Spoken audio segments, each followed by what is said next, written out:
Hey guys, welcome back to another episode of JavaLavaCraft, and as you can see, I have finally sorted out the skin situation, and you know what? I think this beautiful skin is here to stay. That's because a lot has happened. First of all, I apologize for the inconsistency in the video uploads. I have been very busy in my real life. I do work a full-time job, and things have gotten a little bit hectic around there. Anyways, that's going great, and I have also been working in real life on another project that's not Minecraft related. Well, I guess it kind of is, because I built myself my very first super fast, super awesome computer. And let me just tell you, running Minecraft on this brand new PC is absolutely amazing. I've definitely upgraded. I was working on a gaming laptop, which, you know, I love, but it's a lot more fun to play on the big desktop, and it obviously looks better, and the game just runs so much smoother. And luckily I've sorted out some other technical difficulties that were issues of the past. So now it looks like my skin is here to stay, first of all, and we should be dealing with a lot less lag. The render distance is cranked up to 30 right now, and as you can see, it is overall pretty smooth around here.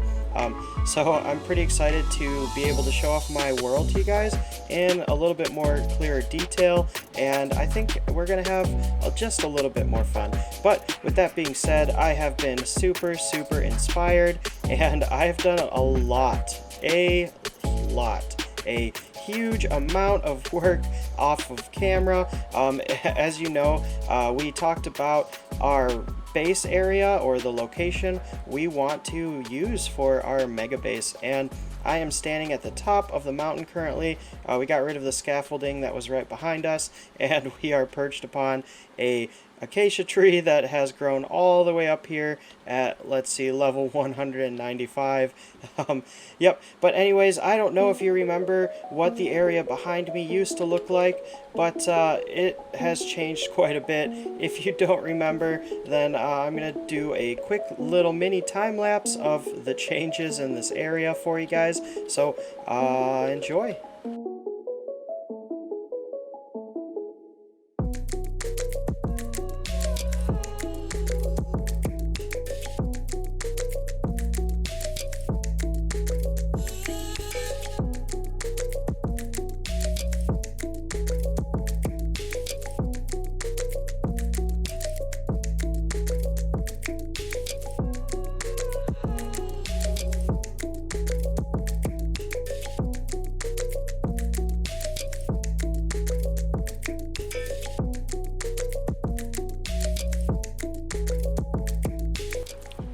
Alright, so as you can see, a lot has changed, and we are ready to start our redstone project that we have been prepping for quite a bit. We'll just say prepping. I have done a little bit more work in this area over here. I have put down a slab floor, which turned out really good. Obviously, there's lots and lots of room for mobs to spawn on the walls around this area. However, I do have plans to kind of tidy it up a little bit, and it looks like we might have a slime chunk in here too. That's the first slime I've seen spawn, but that's pretty cool. Maybe we can do a little mini slime farm over here as well, which we definitely need. So as you can see, it's not neat and tidy over in this area. I actually did my very first ever TNT duplication session. So we used flying machines and ran them back and forth and back and forth and back and forth, so that we could clear out this area very quickly. And then, yeah, it's pretty cool. We actually went through and lit up all the caves as well, so you can see a little bit of light up here in these caves from that little mining session. Whoops. And oh, we missed one. Anyways, obviously they are not fully lit, so we're gonna have to do a little bit more caving and working on that. But overall, I'm pretty happy with how it turned out. The mob spawns have definitely been decreased, and I am actually considering doing another 4 to 5 TNT layers around this area. just to really crank out the efficiency of the farms we plan to put in this area, because obviously there's still a lot of mobs spawning. So right underneath this is actually bedrock. I didn't fill this in all the way, but we did put torches so that it could be hopefully a little bit more spawn proof. Anyways, we actually got a really cool design idea for this area, and we're going to hopefully be able to see that through in the next week or two, just because there has been a huge announcement. That's right, you have probably already seen it if you are any kind of mega fan of Minecraft, such as myself. But the Nether update release has been announced for the 23rd, and that means we will finally be able to get our hands on some blocks that aren't available in this version of Minecraft. We're not playing on the snapshots. I like to play on the full release versions, so 1.16, and that's coming out really soon. So I am really excited to kind of get to finally start using a different kind of build palette, and there's some really cool blocks I want to take advantage of. And I didn't want to get too much work done aesthetically wise in mega projects, because we do have a plan for that. Anyways, you're probably wondering what this giant thing is.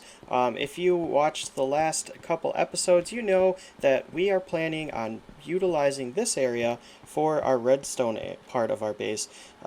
It's going to be a little bit further away from where we're actually building our base on the mountain. That's just to hopefully prevent a little bit of lag while we're flying around. This is not going to be our full storage system, but as you can see, it's kind of the skeleton of a bulk storage system that we are going to be able to store 1.2 million items in. And I know that sounds ridiculous, but as far as the different ideas for farms in this area I have, we're going to need it. So I don't know that if we're going to fill these things all the way up constantly, but it would be a pretty fun idea just to kind of see if we could fill up every chest and get 1.2 million items. So let me just show you the work I've done in this area, other than just general lighting of caves and slabs. So this right here, as you can probably hear the water, this is a zombie spawner, and we're not really planning on using this, but I just kind of have this thing where I just cannot break a spawner if I see one, unless it's a silverfish spawner, or it's way far out and we're never going to use it.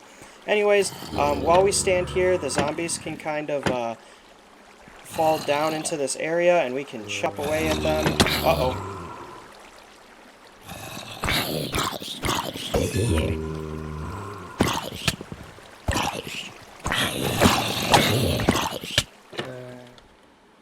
Oops. So as you can see, we kind of had a bit of a a bit of an accident there. We got stuck in the little area we built up for our zombies to get stuck in. Anyways, not a problem, since we have elytra and we did not fill this area in. It might have been a different story if we would have, let's say, put glass in front of it. But anyways, like I said, we don't really plan to use this too much, but it's there if we ever want to. Get a little bit of XP just to heal up or something like that. But yeah, this is going to be the main area of where our farm's going to be. So over in this corner, I think we're going to put an iron farm.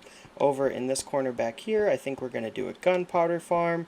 And then we'll probably do a melon farm. Since we already have a pumpkin farm, I think a melon farm would be pretty cool that we can use for our bone meal farm, which will kind of be doubled with our sugarcane. So over in this final corner, we'll probably have a massive sugarcane farm.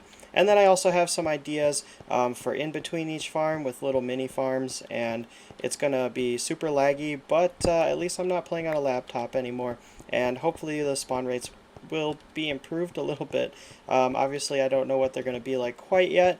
However, we can definitely find a lot of mobs hanging out here, especially on the walls of this massive quarry. So I'm excited, and it is finally time to get started building in this area. And we're going to start... Oh, faceplant.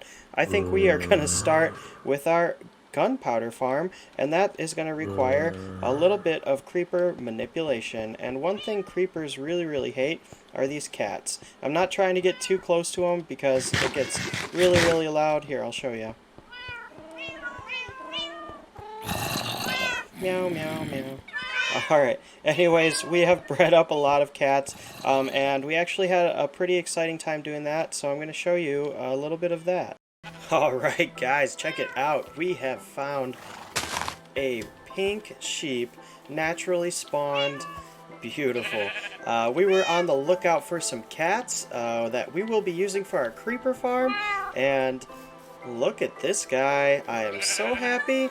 However, I didn't bring my ender chest, and I didn't bring wheat, obviously, so we are going to have to maybe take a screenshot of our coordinates because animals actually don't despawn, and hopefully be able to find this guy. I mean, he's pink, so he's probably going to be easy to spot in the green pasture over here. But oh my gosh, I am so excited. Probably a little bit too excited, but who doesn't love one super rare sheep? Alright, well, there's a village right over there, so I'm hoping maybe there's some wheat in the village. Maybe like a hay bale or something. I really don't want to go too far, but honestly, if I lose my cats, it's fine. They're a lot less rare than a pink sheep, so we're gonna hopefully be able to find some wheat pretty easily. It looks like, well, we have, yep, there we go. So we have a nice stack of hay bales here. I'm gonna hopefully get this pink sheep back home, and sorry, String, you're out of here. Oh my goodness, we found a second one. Okay. Well, I guess we're gonna have... Where'd my cats go? Okay, well, I kind of got lost, so I put my I put my other pink sheep somewhere for safekeeping, and my cats are gone now, so maybe they'll teleport to me in a second here.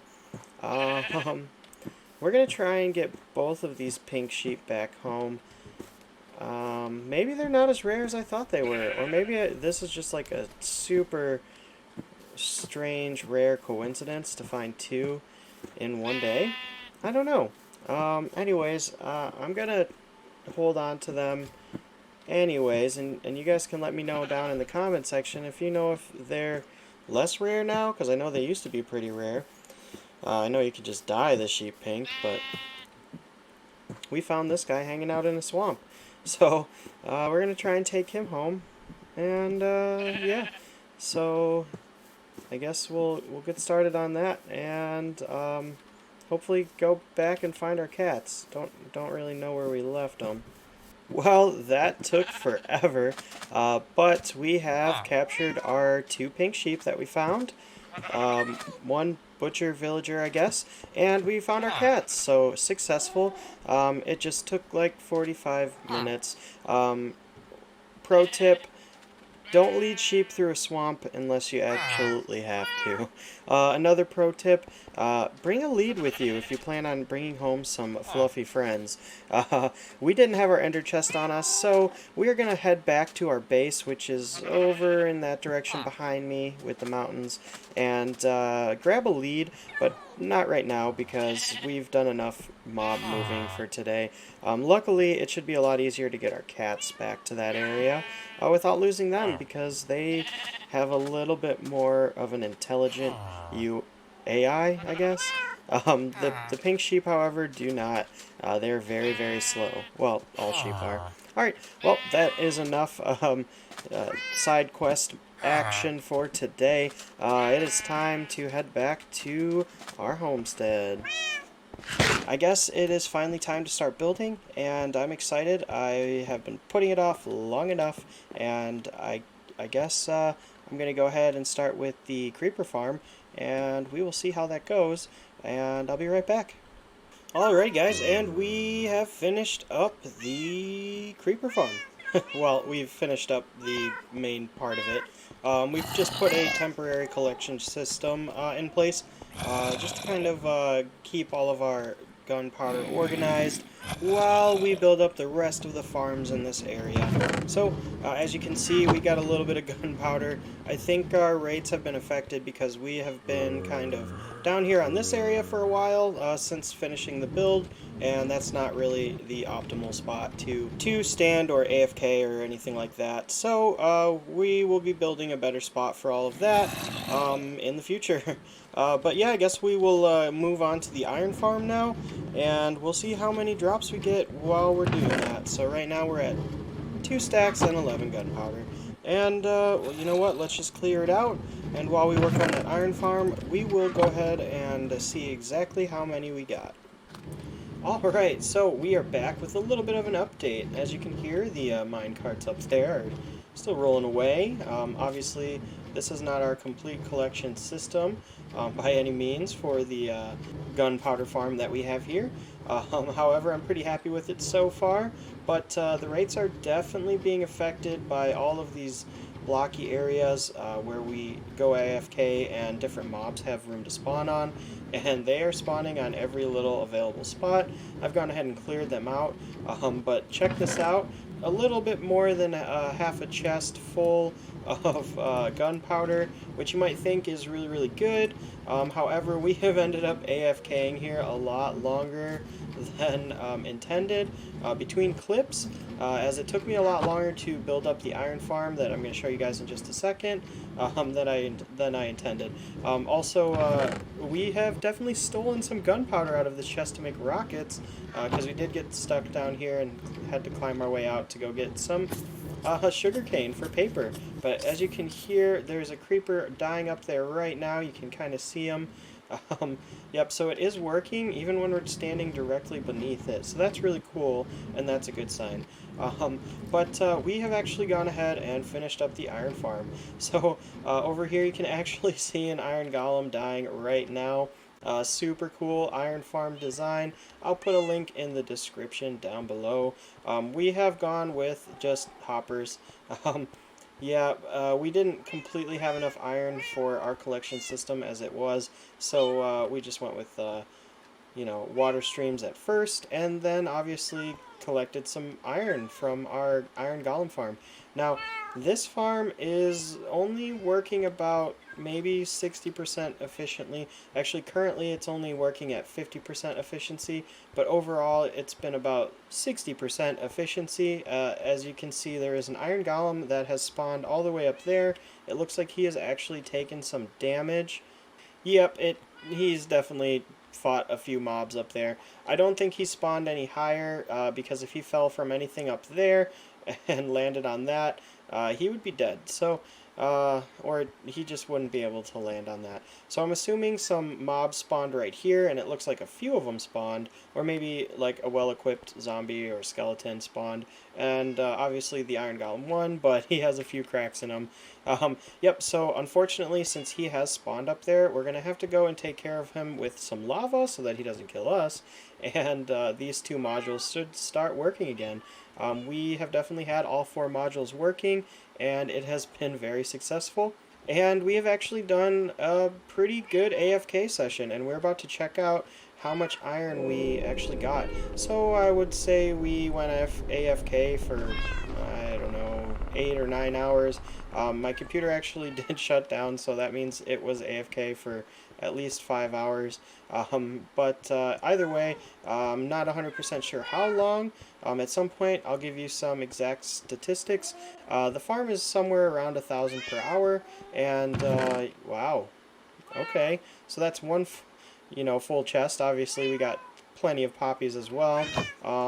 This hopper, this chest, this hopper, and this chest. So I'm gonna go ahead and craft. Oh, we got some iron coming in right now.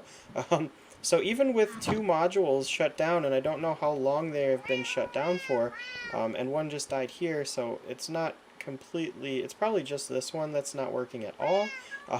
But even with, you know, limited efficiency, we have managed to collect quite a bit of iron. Now, prior to this, I actually cleared it out and made enough hoppers to finish up the automatic sorting system that's right here. We haven't put any filters in yet, but obviously it was quite a bit of iron to get all of these hoppers. And yes, this does go all the way around to both layers, so it looks pretty crazy from up here.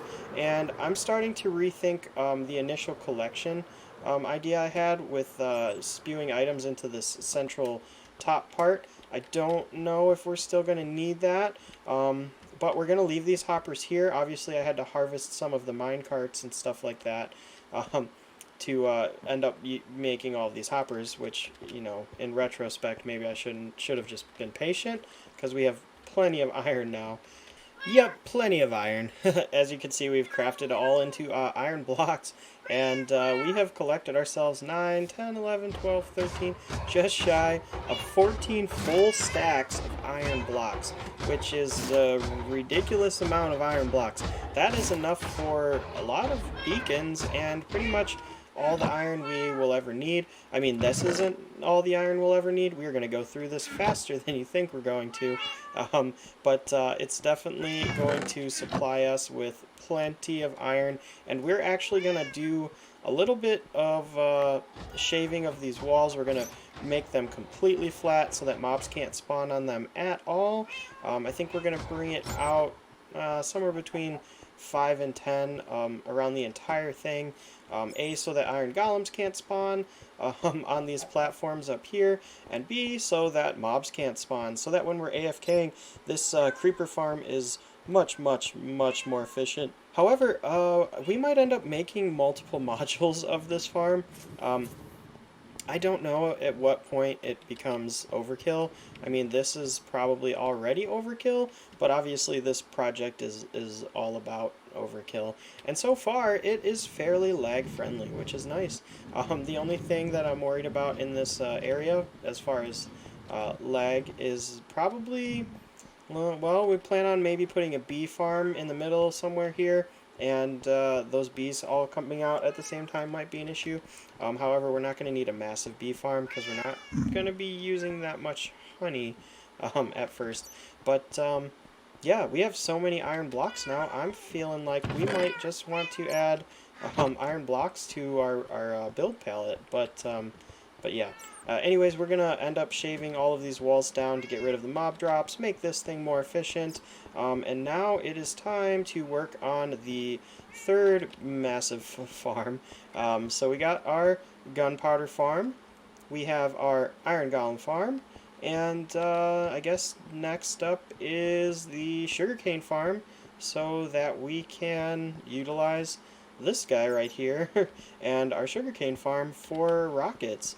And we will probably never run out of rockets once that is done, which is really nice. I mean, honestly, do we need a sugarcane farm? Maybe.